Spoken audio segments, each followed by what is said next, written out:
terhadap keberlanjutan survei UKM di Norwegia, dan sikap akuntan dan akuntansi yang sensitif terhadap lingkungan. Sikap akuntan dan akuntansi yang sensitif terhadap lingkungan. Artikel ini membahas mengenai yang pertama, apakah akuntan terlibat dalam proses respon organisasi terhadap lingkungan. Yang kedua, sejauh mana akuntan mengembangkan akuntansi lingkungan. Dan yang ketiga, upaya awal untuk menjelaskan alasan akuntan mengapa menanggapi atau tidak menanggapi mengenai profesi, bisnis, dan politik.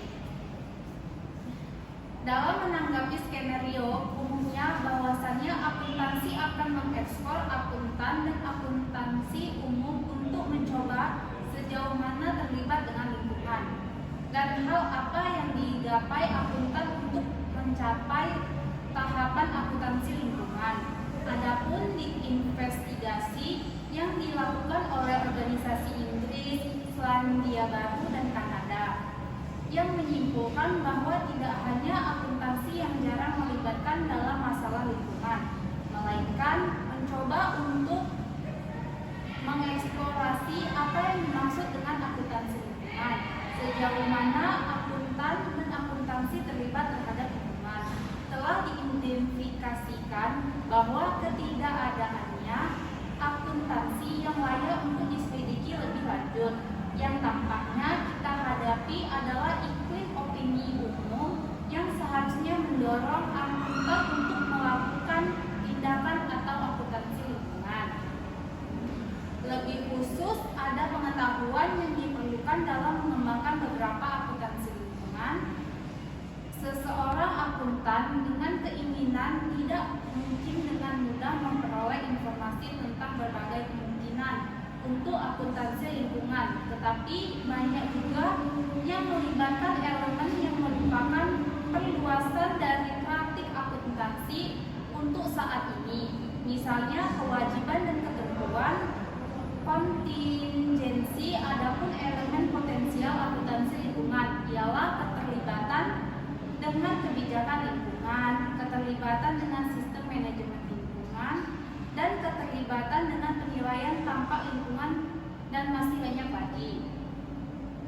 Dalam artikel ini memiliki 3 pokok pembahasan penting, diantaranya yang pertama, data latar belakang perusahaan, dan yang kedua, aktivitas perubahan yang terkait lingkungan termasuk akuntansi dan keterlibatan akuntan, dan yang terakhir, info tentang sikap terhadap isu. Selanjutnya yaitu ada 3 kesimpulan utama yang dapat ditarik dari artikel yang pertama, yaitu terkait dengan homogenitas sikap akuntan terhadap lingkungan, yaitu sementara kuesioner responden yang bekerja di perusahaan dengan ukuran industri negara pendirian dan negara operasi yang berbeda, sikap mereka tampak homogen. Hanya di 3 area tampaknya ada alasan untuk keraguan homogenitas, yaitu alasannya sikap akuntan tampaknya mengaruhi secara positif jika perusahaan mereka aktif dalam pengungkapan lingkungan, dan secara negatif jika perusahaan mereka tidak memiliki kebijakan lingkungan. Selanjutnya yang kedua yaitu terkait dengan kesenjangan antara sikap responden dan tindakan mereka terkait aktivitas lingkungan perusahaan. Sejauh yang dapat kita nilai, akuntan menyadari bahwa isu lingkungan akan mempengaruhi praktek mereka di masa mendatang, menganggap bahwa dampak ini termasuk dalam peran akuntan dan memandang diri mereka sebagai individu yang tepat untuk berinovasi di bidang ini. Dalam teori perilaku terencana yang dikembangkan oleh Brisbane dan Adzen, hal ini membawa kita pada asumsi bahwa yang disebut faktor pengendalian kemauan seperti kendala situasional atau internal. Yang ketiga yaitu terkait dengan kurangnya pengetahuan akuntan tentang kemungkinan akuntansi lingkungan, yaitu kurangnya keterlibatan mereka dalam akuntansi untuk kewajiban kontingensi dan biaya perbaikan pada studi kasus lapangan. sikap dan tindakan terhadap keberlanjutan survei UKM di Norwegia. Keberlanjutan ini adalah salah satu kata kunci dan slogan terbesar di abad ke-21 yang tidak hanya mendominasi wacana manajemen, tetapi juga perdebatan publik secara umum. Saat ini, banyak organisasi yang telah menerima gagasan bahwa keberlanjutan itu penting dan telah mengambil langkah-langkah untuk menerapkan praktik bisnis yang lebih berkelanjutan. Sedangkan pengetahuan kita tentang sikap dan tindakan keberlanjutan dari usaha kecil dan menengah atau UKM itu sangatlah terbatas. Nah, hal ini juga terjadi di Norwegia, di mana hanya ada sedikit penelitian tentang dampak gagasan keberlanjutan hidup terhadap praktik bisnis. Oleh karena itu, saat ini ada tekanan yang cukup besar pada organisasi untuk bertindak dengan cara yang lebih berkelanjutan dan tentunya memperhitungkan dampaknya tidak hanya pada masyarakat umum, tetapi juga pada lingkungan. Semakin banyak UKM juga tunduk pada ekspektasi dan tekanan untuk menerapkan praktik keberlanjutan. Beberapa penelitian yang ada menunjukkan bahwa UKM lebih lamban dalam hal adopsi dan implementasi praktik yang keberlanjutan. Konteks Norwegia menyediakan latar yang sangat menarik untuk mempelajari sikap dan praktik keberlanjutan. Ada beberapa aspek unik dari konteks kelembagaan dan budaya di Norwegia.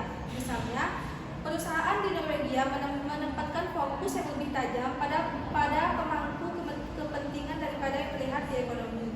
Konsep keberlanjutan ini sulit untuk didefinisikan karena beberapa peneliti telah menunjukkan bahwa konsep ini merupakan istilah yang sulit dipahami dan tidak jelas.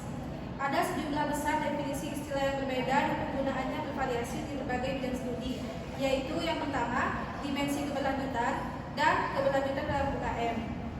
Ada dua tipologi sikap dan perilaku keberlanjutan tindakan dalam UKM. Yang pertama itu ada keberlanjutan dan yang kedua itu ada tindakan keberlanjutan. Tipologi sikap dan tindakan perusahaan terhadap keberlanjutan. Satu, ada kaum skeptis. Itu biasanya komitmen yang rendah dan inisiatif yang rendah. Skeptis ini dicirikan oleh tingkat komitmen yang rendah terkait isu keberlanjutan. Yang kedua, ada adaptor atau komitmen rendah, inisiatif tinggi. Yang ketiga, ada penipu atau posers, memiliki komitmen tinggi dan inisiatif yang rendah. Posers ini adalah para manajer yang memandang keberlanjutan sebagai isu penting. Yang keempat, ada penggemar.